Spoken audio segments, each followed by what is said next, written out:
very much, Haji. The family of Mzee wetu Mwai Kibaki, the third president of the Republic of Kenya, distinguished guests, the panelists, the professors who have talked to us, and all the people who have come here for this memorial lecture and luncheon for the greatest president of our times, the late Mzee Mwai Kibaki. Good afternoon. I'm really very honored that I was invited to come for this lecture, and I want to thank the professors who spoke here to us about the leadership of Mzee Mwai Kibaki. Mzee Mwai Kibaki is a legend. He's a reference point in matters governance.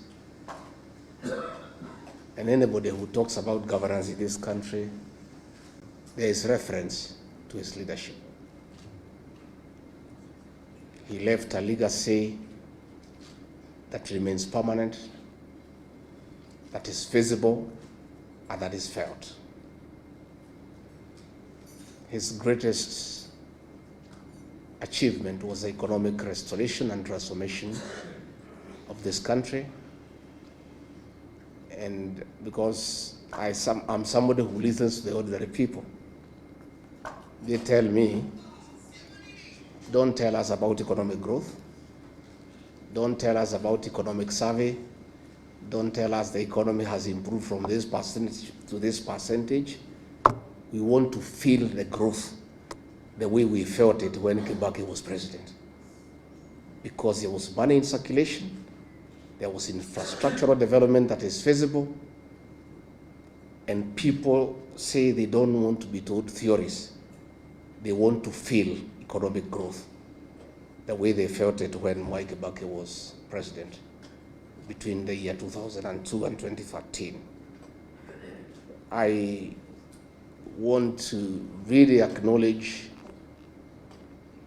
the culture of hard work that the late president inculcated in all of us, asking people to work hard. I remember when he was sworn in as president and he made his first visit to Othaya, and those of us from Nyeri were very excited to welcome our son home, and we were lining up everywhere waiting for him.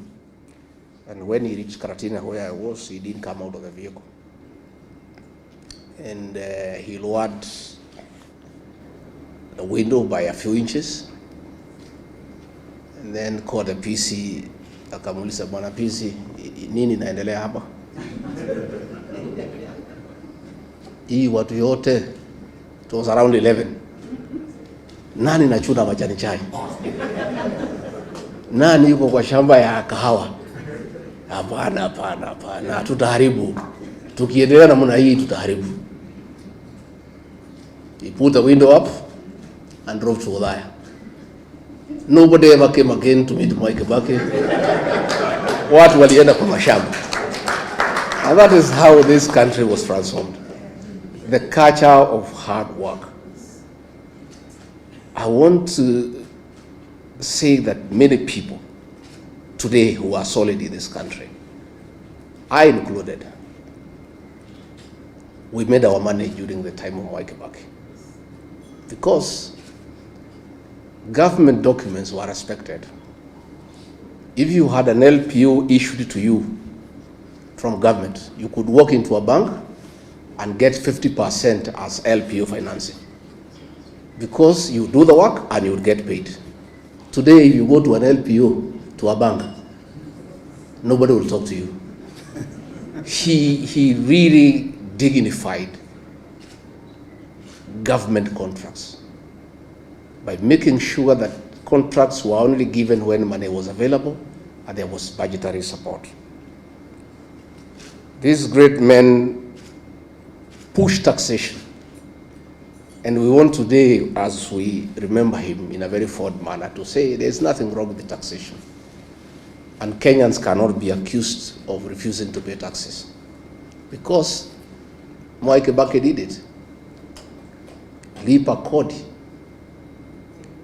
ujitegemee, and people paid taxes And they didn't complain because they saw a corresponding development and services. Kenyans don't have a problem with paying taxes, but Kenyans have a big problem in paying taxes that they cannot see what the money is doing. So we want to ask our brothers now in government to know that Kenyans are not complaining about overtaxation because they don't want to pay tax. They have a problem of paying taxes that are misappropriated, that are not used appropriately.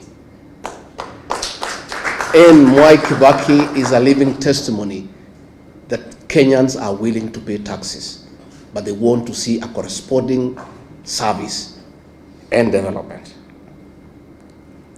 Mwai Kibaki respected institutions.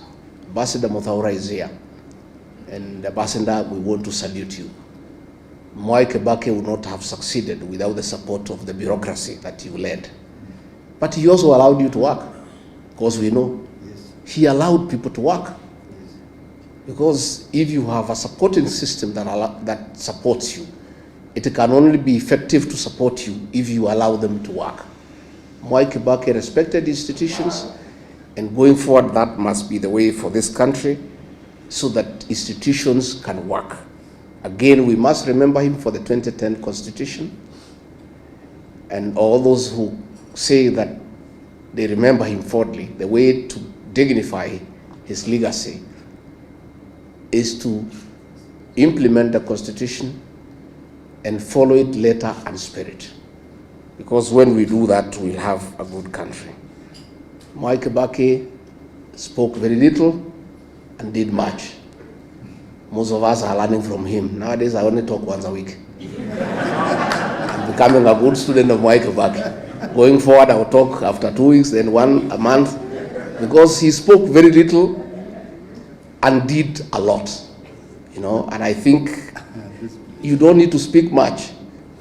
You just work, and work can be seen. And if you remember free primary education, it was real. Today it isn't. And Mwai Kibaki didn't have to talk about it. How kuipigia debe, he did it, and it was there for everybody to see and to feel.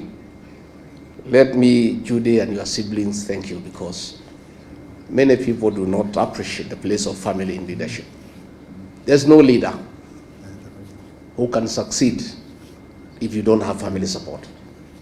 The fact that Mwai Kibaki was a very successful leader in this country speaks volume of the support that the family gave him. And therefore, as we celebrate him, we want to honor the family for standing behind your father, supporting him at home, and allowing him to dedicate his life to the service of this great republic. Again, we also want to honor the Kibaki family because despite many challenges and temptations, you never allowed yourselves to be misused by entrepreneurs to spoil the name of your father and yourselves. Mwai Kibaki is gone, but his integrity and that of his family remains up. Nobody has ever seated Mwai Kibaki and his family in any scandal in this country. And we know the temptations around family by people who want to use proximity to power. So you have really dignified your father because his name is good, and nobody has ever thrown him into anything that would have looked conflict of interest or commercial interest for his tenure in State House.